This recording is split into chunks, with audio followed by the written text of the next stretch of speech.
Sir সামনে আন্দোলন চলতেছে, কি করে অফিসে আসবো বলেন স্যার? ম্যাডাম কই দেখান তো কোথায় আন্দোলন চলতেছে। আচ্ছা স্যার, আমি আপনাকে দেখাচ্ছি। এই দেখুন স্যার, এই দেখুন সামনে আন্দোলন চলতেছে, আর আমার স্কুটি একটু আগাতে পারতেছি না।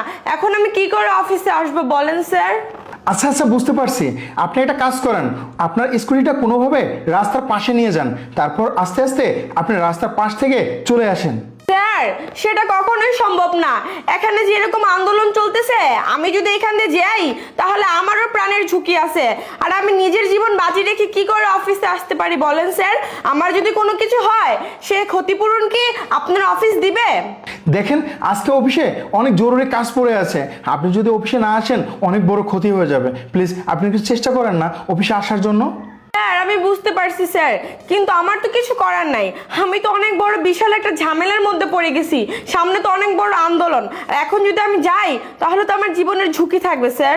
দেখেন অফিসে খুব জরুরি কাজ পড়ে আছে, আজকের মধ্যে এই কাজগুলো কমপ্লিট না করলে অনেক বড় ক্ষতির সম্মুখীন হতে হবে আমাদের কোম্পানির। প্লিজ আপনি চেষ্টা করেন না অফিসে আসার জন্য। স্যার আমি নিজের প্রাণের ঝুঁকি নিয়ে আজকে অফিসে আসতে পারবো না স্যার। আচ্ছা ঠিক আছে, আপনি যখন আসতে পারবেনই না তখন আর কি করার, দেখি আমি কোনোভাবে ম্যানেজ করতে পারি কিনা। ঠিক আছে স্যার, আজকের মতো আপনি একটু ম্যানেজ করে নিন। আচ্ছা ঠিক আছে। সোনালি, তুমি তো খুব ভালো বুদ্ধি করেছো। তোমার এই বুদ্ধির কাছে বড় বড় বিজ্ঞানীরাও ফেল খেয়ে যাবে। আরে মাঝে মাঝে তো একটু এরকম বুদ্ধি খাটাতেই হয়, আর স্যারকে আমি আগেও অনেকবার এরকম বোকা বানিয়েছি, আর স্যার একটুও ধরতে পারে না। আর প্রাইভেট কোম্পানিতে জব করি তো ছুটি দেয় না, কি করব? আর এরকম মিথ্যা কথা বলতে বলতে এমনি মাথার মতো বৈজ্ঞানিকের মতো বুদ্ধি চলে আসে। ও আচ্ছা, কি ব্যাপার? কলিং বেল দিল কে? আমার মনে হয় ডেলিভারি ম্যান চলে আসছে, আমি খাবারটা নিয়ে আসি, তুমি থাকো। আচ্ছা ঠিক আছে, আমি বসছি, তুমি গিয়ে খাবার নিয়ে আচ্ছা আসো। ঠিক আছে। আচ্ছা।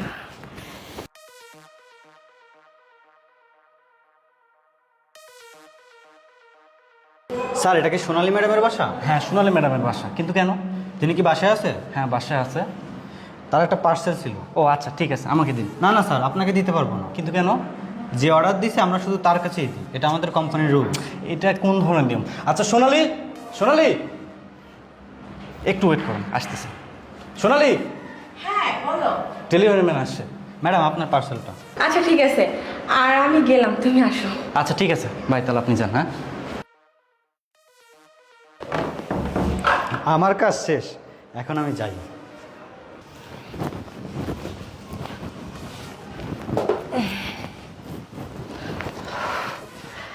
খুব ক্ষুধা লেগেছে জানো।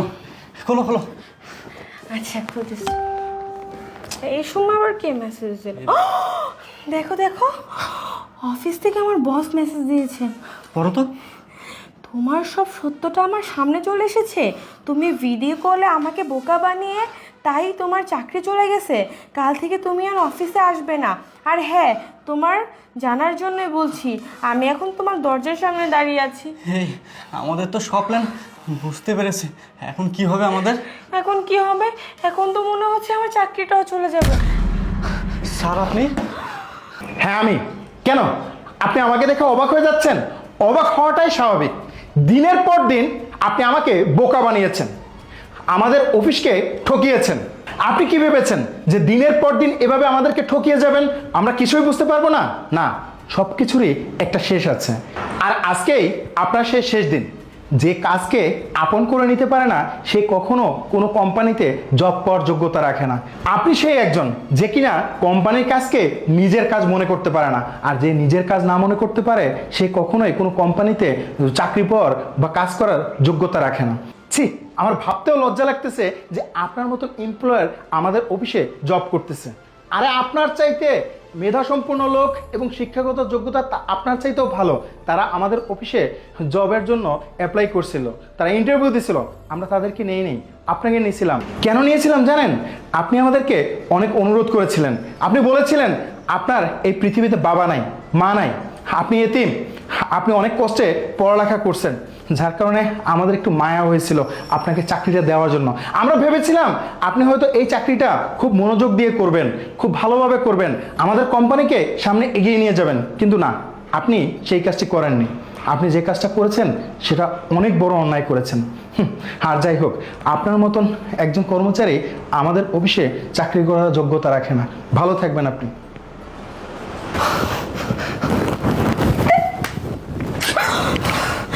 শুধুমাত্র তোমার কারণে আজকে আমার চাকরিটা চলে গেছে। তুমি জানো এই চাকরি নেওয়ার জন্য মানুষকে লক্ষ লক্ষ টাকা ঘুষ দিতে হয়। শুধুমাত্র আমার বাবা মা নেই বলেছি দেখে স্যার আমার প্রতি একটু। ঠিক বলেছো তুমি, আসলে দোষটা আমারই। আমি তোমাকে বিভিন্নভাবে ফোর্স করেছিলাম, তুমি অফিসে যেও না, আমাকে সময় দাও, আমাকে নিয়ে ঘুরতে চলো। তুমি ঠিক বলেছো, আসলে সমস্ত দোষ আমার আমার এখন আমি বুঝতে পারতেছি না কিভাবে আমি চলবো। এত ভালো একটা চাকরি চলে গেছে, এখন তো আরেকটা চাকরি পেতে আমার জন্য খুব কষ্টের হয়ে যাবে। দেখো, তুমি টেনশন করো না, আমি তোমার পাশে আছি।